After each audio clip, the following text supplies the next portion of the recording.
KBR news కి స్వాగతం. ఒక రెడ్ బుక్ రాజ్యాంగం రాష్ట్రంలో నడుస్తుంది. మరి ఈ రోజున ఇది ఎలా అయిపోయిందంటే మన రాష్ట్రంలో ఇదొక పాలసీ మాదిరిగా, ఇదొక గవర్నమెంట్ పాలసీ. ఈ గవర్నమెంట్ పాలసీ రాష్ట్రం మొత్తం ఇంప్లిమెంట్ చేయాలి కావచ్చేమోనని ఇక ఇది ముందుకు కొనసాగుతూ ఉంది. ఇదిట్లా ఉంటే మన చిలకలూరుపేట నియోజకవర్గంలో ఈరోజు నియోజకవర్గ పరిస్థితి ఏంటంటే ఒక ఆటవిక అరాచక పాలన చిలకలూరుపేట నియోజకవర్గంలో కొనసాగుతుంది.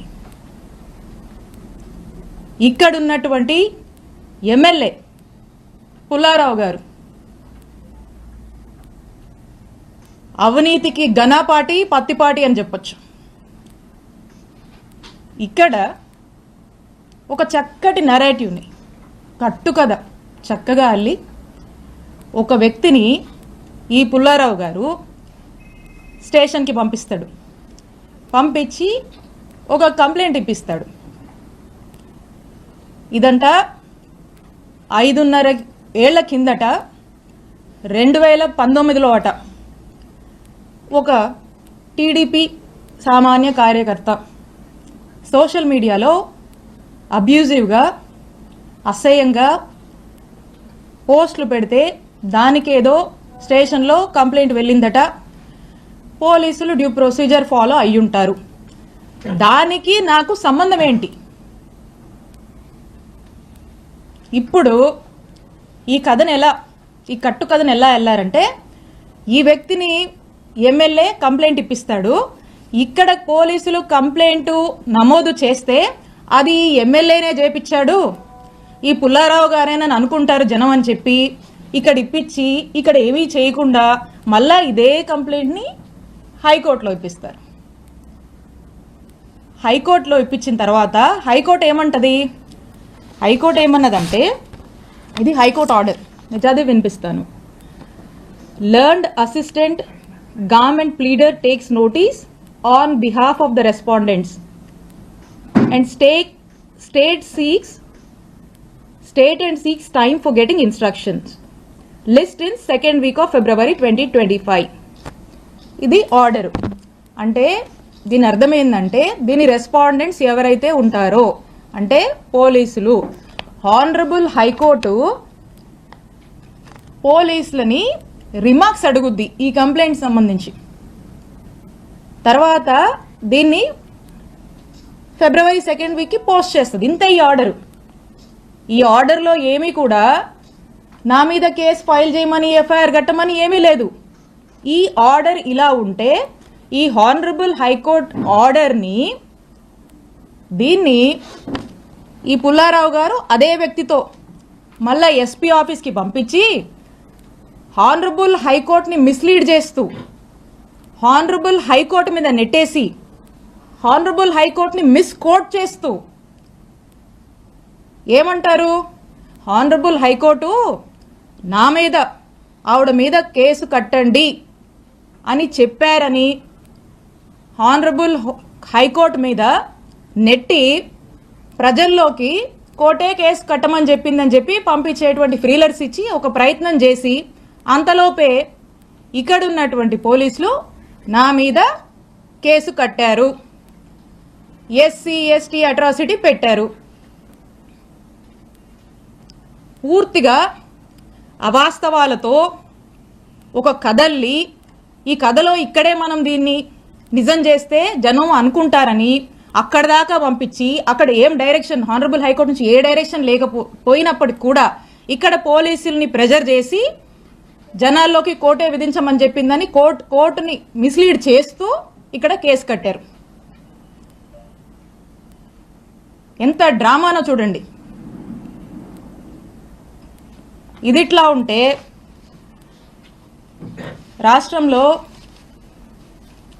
ఎలక్ట్రిసిటీ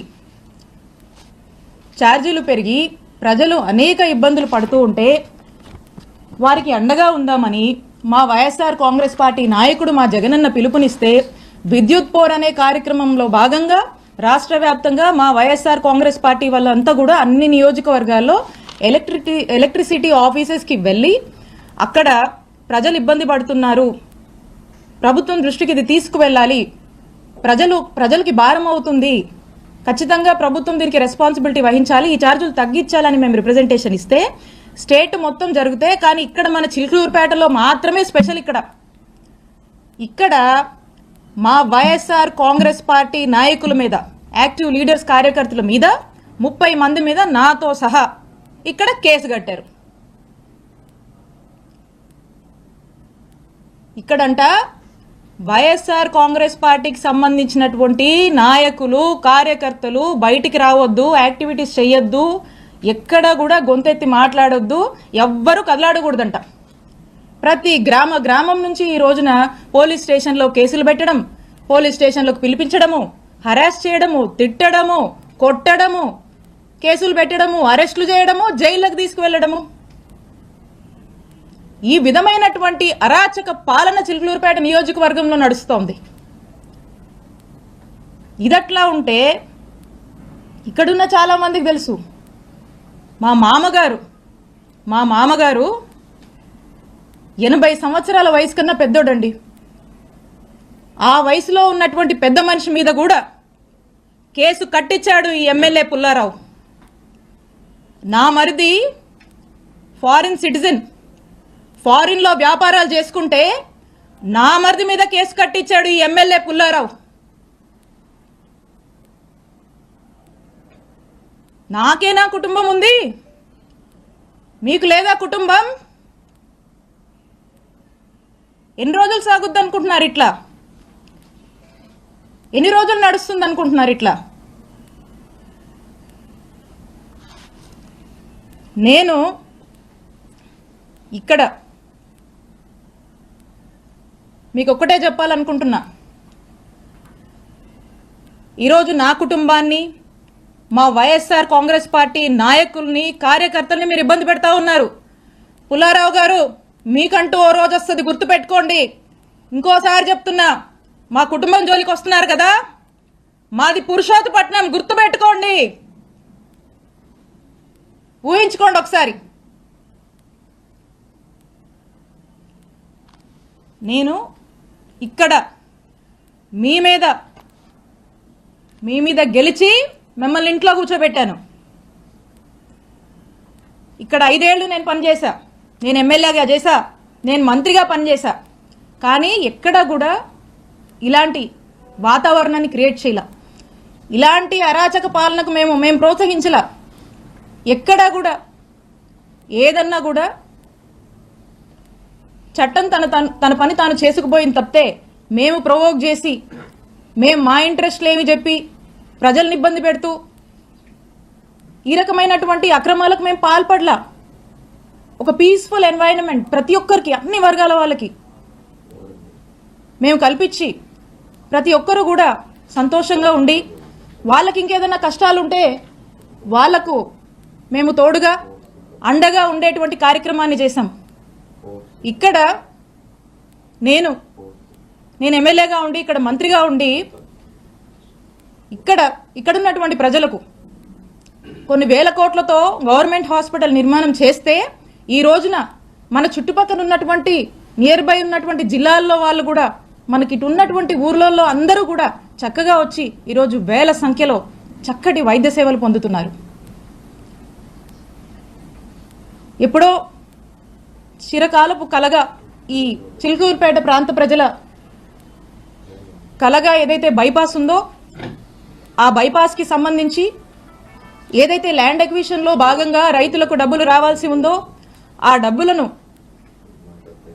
ప్రభుత్వం ఏదైతే వాటా చెల్లించాల్సి ఉందో, ఆ వాటాని కూడా జగనన్న ప్రభుత్వం ఆ రైతులకు చెల్లించి, కోవిడ్ టైంలో అనేక ఇబ్బందుల వల్ల ఈ ప్రాజెక్టు కాస్త ఆగిపోయి వెనకబడి ఉంటే కూడా వాళ్ళందరినీ పిలిచి, ఆ కాంట్రాక్టర్ని పిలిచి వాళ్ళకు మోటివేషన్ ఇచ్చి, వాళ్ళకు ప్రభుత్వం వైపు నుంచి కావాల్సినటువంటి సపోర్టు పూర్తిగా ఇచ్చి, రాత్రింబగలు వాళ్ళు పనులు కంప్లీట్ చేసి, శరవేగంగా పనులు పూర్తి చేసి బైపాస్ని అందుబాటులోకి తీసుకురావడానికి ఎంత కృషి చేశాము. ఈరోజు చూస్తే ఎక్కడి నుంచో, చెన్నై నుంచి, కడప నుంచి వచ్చిపోయే వాళ్ళందరూ కూడా ఈరోజు ఎంత కమ్యూట్ బాగుందని చెప్పి హర్షించేటువంటి పరిస్థితి.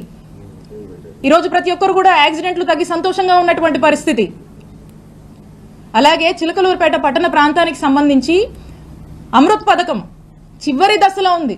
ఆ చివరి దశలో ఆ కొన్ని పనులు జరిగితే ఆ ప్రాజెక్ట్ కంప్లీట్ అయిపోతుంది. దాని మీద దృష్టి పెట్టండి. లేదు, మీ దృష్టి దీని మీద లేదు. మీ ప్రభుత్వం పుణ్యమా అని ఈరోజు చూస్తున్నారా నియోజకవర్గంలో వ్యవసాయం చేసుకునేటువంటి రైతులు పత్తి మిర్చికి సరైన గిట్టుబాటు ధర లేదని చెప్పి ఏడుస్తున్నారు. మీ ప్రభుత్వం పుణ్యమా అని నిత్యావసరాల ధరలు, ఆ వస్తువుల ధరలు పెరిగి సామాన్యుడు కొనుక్కోలేక ఎన్ని ఇబ్బందులు పడుతున్నారో ఒకసారి తెలుసుకోండి. మీ ప్రభుత్వ పుణ్యమా అని వ్యాపారస్తులు వ్యాపారాలు సరిగా సాగక ఆ వ్యాపారం సాగించాలన్నా మీరు పెట్టే ట్యాక్సులు, మీరు అడుగుతున్నటువంటి మెంబర్షిప్లు కట్టలేక ఎన్ని ఇబ్బందులు పడుతూ తలబాదుకుంటున్నారో తెలుసుకోండి. ఇవేవి మీకు పట్టవు. పూర్తిగా మీ ఫోకస్ 2 అంశాల మీదే.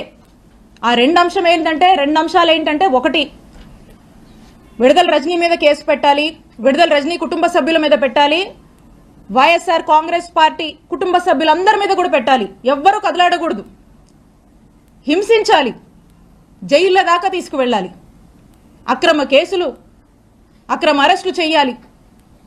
ఇదొక ఇంట్రెస్ట్ అయితే మీకు ఇంకొక ఇంట్రెస్ట్, హ్యాపీగా జోబులు నింపుకోవాలి. సామాన్యుల్ని కూడా ఇబ్బంది పెట్టి అక్రమంగా డబ్బులు సంపాదించాలి, మీ జోబులు నింపుకోవాలి. దోపిడీ, అక్రమ సంపాదన, అక్రమ కేసులు, అక్రమ సంపాదన, ఈ రెండిటి మీదే మీ 100% ఫోకస్ ఉంది. దీంట్లో 10% అయినా ఇంత హ్యూజ్ మ్యాండేట్ ఇచ్చారు ఈ జనానికి. వీళ్ళు ఏ సమస్యల్లో ఉన్నారు, ఈ సమస్యల గురించి పట్టించుకుందాం, వీళ్ళకు మేలు చేద్దామని దీంట్లో 10% మీరు పనిచేసినా ఈ నియోజకవర్గం బాగుపడుతుంది. కానీ ఇవేవి పట్టవు, ఇవేవి మీకు పట్టట్లేదు. ఒక్కసారి ఆలోచన చేయండి. మేము అధికారంలో ఉన్నప్పుడు, నేను ఎమ్మెల్యేగా ఉన్నప్పుడు, నేను మంత్రిగా ఉన్నప్పుడు ఒక్కసారి 2014 నుంచి 2019 వరకు మీరు చేసినటువంటి అక్రమాలు, ఇల్లీగల్ యాక్టివిటీస్, మీరు చేసినటువంటి స్కాములు, మీరు చేసినటువంటి పాపాలు ఇవన్నీ ఏంటా అని ఇక్కడున్నటువంటి ఒక సామాన్య జర్నలిస్టు మిమ్మల్ని ప్రశ్నిస్తే, జర్నలిస్టు మర్డర్ల దాకా కూడా మీరు చేసినటువంటి పాపాల గురించి నేను ఒక్కరోజు ఆలోచించుంటే ఏమైండే వాళ్ళు పుల్లారావు గారు మీరు?